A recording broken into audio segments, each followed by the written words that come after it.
తాకట్లో ఉన్న మీ బంగారాన్ని విడిపించి ఆ రోజు ఆన్లైన్ రేటుకి కొంటాం. Sharma gold company.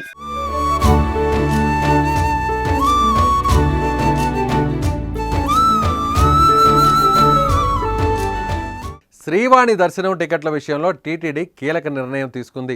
ఇకపై ఏ రోజుకు ఆ రోజు శ్రీవాణి దర్శన టికెట్లు కేటాయించాలని నిర్ణయం తీసుకుంది. ఆగస్టు 1 నుంచి ఈ విధానం అమల్లోకి వస్తుందని ఓ ప్రకటనలో తెలిపింది. శ్రీవాణి దర్శన టికెట్లు ఆఫ్లైన్లో తీసుకుని దర్శనం కోసం వచ్చే భక్తుల కోసం ఈ నిర్ణయం తీసుకున్నట్లు టీటీడీ అదనపు ఈవో వెంకయ్య చౌదరి తెలిపారు. ఇవాళ తిరుమలలోని గోకులం కాన్ఫరెన్స్ హాల్లో శ్రీవాణి దర్శనాలపై సమీక్ష నిర్వహించిన వెంకయ్య చౌదరి ఈ నిర్ణయాన్ని ప్రకటించారు. శ్రీవాణి దర్శనం విషయంలో ప్రస్తుతం ఈ విధానం వల్ల సదరు టికెట్ దర్శనం కోసం భక్తులు సుమారు 3 రోజులు వేచి ఉండాల్సి వస్తుందని, వారి సౌకర్యం కోసం ఏ రోజుకు ఆ రోజు టికెట్ జారీ చేసి దర్శనం కల్పించాలని టీటీడీ నిర్ణయించింది. తీసుకున్న నిర్ణయాన్ని ఆగస్టు 1 నుంచి 15 వరకు ప్రయోగాత్మకంగా అమలు చేయనున్నట్లు తెలిపింది.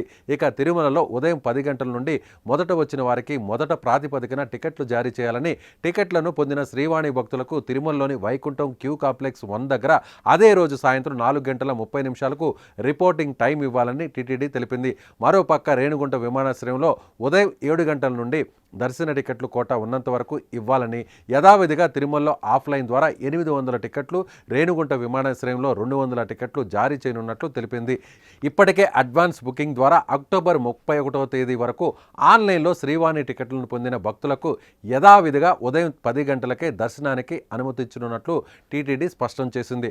మరోవైపు నవంబర్ 1వ తేదీ నుండి శ్రీవాణి టికెట్లను ఆఫ్లైన్, ఆన్లైన్ టికెట్లు పొందిన భక్తులకు సాయంత్రం 4 గంటల 30 నిమిషాలకు వైకుంఠం క్యూ కాంప్లెక్స్ 1 ద్వారా శ్రీవారి దర్శనానికి అనుమతి ఇస్తున్నట్లు తెలిపింది. భక్తులు ముందుగా కౌంటర్ల దగ్గర చేరుకొని తాము ఇబ్బంది పడకుండా ఉదయం 11 గంటలకు మాత్రమే తిరుమలలోని శ్రీవాణి టికెట్ జారీ చేసి కేంద్రానికి చేరుకోవాలని కోరింది.